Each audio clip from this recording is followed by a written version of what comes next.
Bismillahirrahmanirrahim. Assalamualaikum warahmatullahi wabarakatuh. Salam sejahtera untuk kita semua.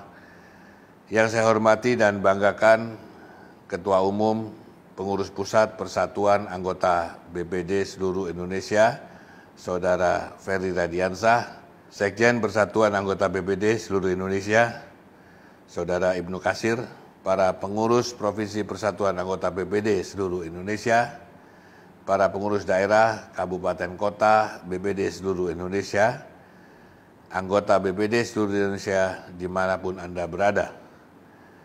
Pertama-tama, marilah kita panjatkan puji syukur kehadirat Allah Subhanahu wa Ta'ala, karena atas rahmat dan karunia-Nya kita masih diberi kesempatan untuk bertemu dalam keadaan sehat walafiat. Saya memohon maaf karena tidak bisa hadir secara fisik di tengah-tengah saudara sekalian dalam acara Rakernas sekaligus peringatan HUT ke-1 Persatuan Anggota Badan Permusyawaratan Desa seluruh Indonesia hari ini.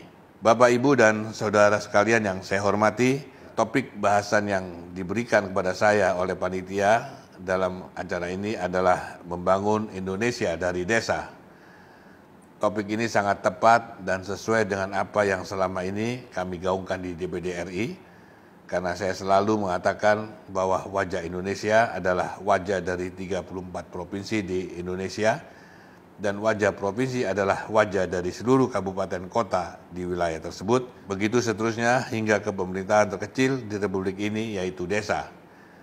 Saya juga seringkali menyampaikan dalam beberapa kesempatan bahwa desa harus menjadi kekuatan ekonomi, karena desa harus mampu menjadi pencegah urbanisasi yang kerap menimbulkan masalah sosial dan ekonomi di kawasan perkotaan. Karena itulah program pembangunan yang sudah dicanangkan Presiden Joko Widodo, yaitu pembangunan Indonesia sentris, harus kita kawal dan dorong untuk terwujud, karena konsep Indonesia sentris itu artinya pembangunan merata, bukan lagi terfokus di Pulau Jawa.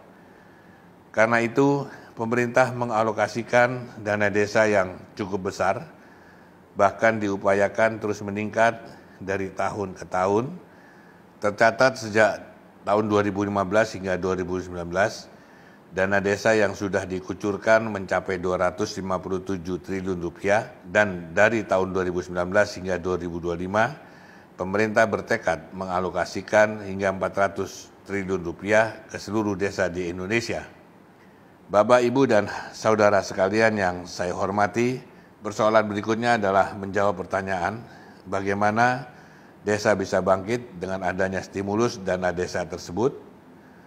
Yang paling utama adalah orientasi pemangku kekuasaan di desa dan semua stakeholder di desa harus ada satu orientasi, yakni mewujudkan kesejahteraan desa, kemajuan desa, dan menentukan potensi unggulan yang harus digali dan diwujudkan menjadi kekuatan ekonomi.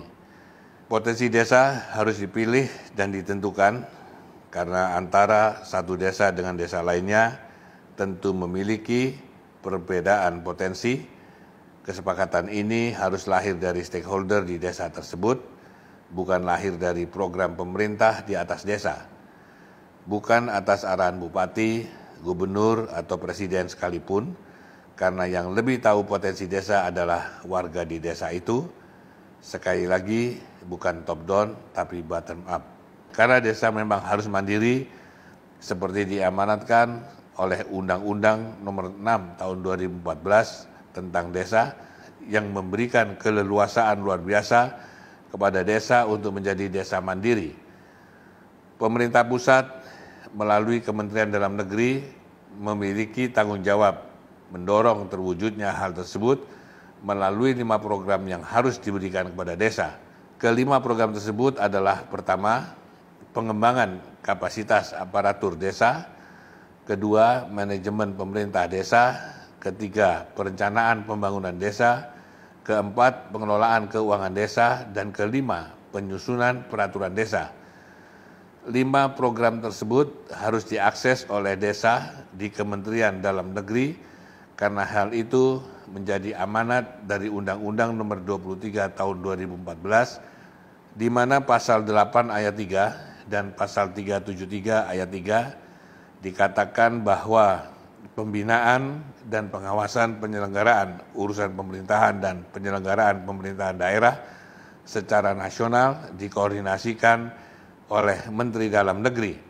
Begitu juga dengan Kementerian Pembangunan Desa dan Transmigrasi juga memiliki 4 program prioritas yang harus diakses oleh setiap desa.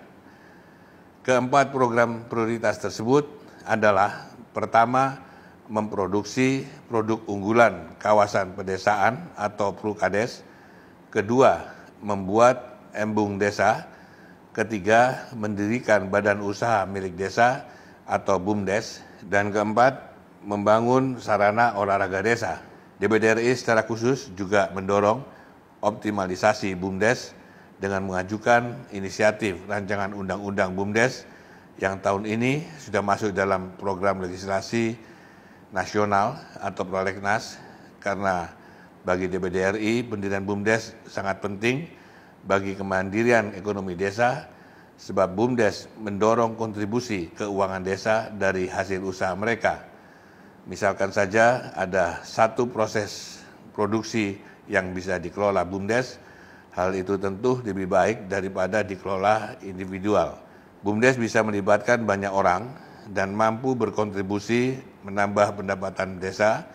BUMDes juga bisa memotong permainan para tengkulak yang memainkan harga pasar, karena selama ini petani dengan lahan kecil hanya memiliki akses pasar ke tengkulak. Apabila BUMDes mampu mengorganisir petani kecil dan menjual hasil pertanian atau perkebunannya langsung ke Bulog, pasti tengkulak tidak mampu memainkan harga dan petani kecil mendapatkan hasil penjualan yang lebih layak. Dan apabila BUMDes menjadi besar, tentu BUMDes berperan sebagai kekuatan ekonomi yang berbasis ekonomi kerakyatan. Kedepannya, desa justru memberikan kontribusi dana ke negara dengan adanya pajak dari BUMDes yang sudah mapan. Dan pada akhirnya desa sebagai kekuatan ekonomi benar-benar terwujud. Inilah yang harus menjadi fokus rapat kerja nasional BPD kali ini untuk dapat diperjuangkan dengan rekomendasi yang tepat sasaran, sehingga keberadaan Badan Musyawaratan Desa dapat dirasakan manfaatnya oleh seluruh stakeholder di desa. Kiranya itu yang dapat saya sampaikan dalam pengarahan Rakernas BPD hari ini. Semoga kerja keras dan kerja ikhlas Bapak, Ibu, Saudara sekalian untuk membangun desa menjadi kekuatan ekonomi yang mensejahterakan warga di desa, mendapat ridho dari Allah Subhanahu wa taala. Wabillahi taufiq wal hidayah. Wassalamualaikum warahmatullahi wabarakatuh.